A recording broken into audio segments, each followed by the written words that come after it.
سمت چپ 1 و 2 این بار جواب نداد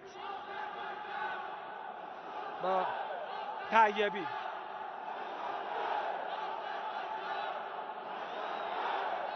بازیکنان روسیه دانیل وودیوف، لیما با شماره 8. حالا بازیکنان ایران دیگه بازی رو آغاز میکنه. سرجیوف، یک ارسال. احمد اسماعیل پور صاحب توپ شد با شماره 12. خوب بازی کرده احمد.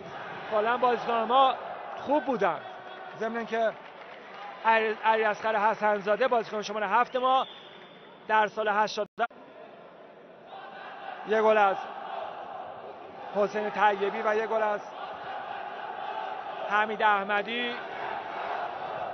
نتیجه رو 2-1 کرده تا به اینجای کار، در مقابل تنها گلی که یار شماره 13 روس برای اونها به ثمر رسونه فاکینگ.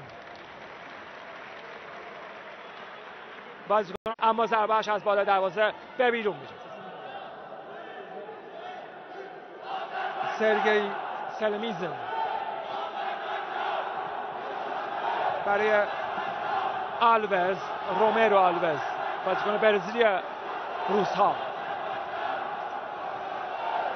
یک بار دیگه آلوز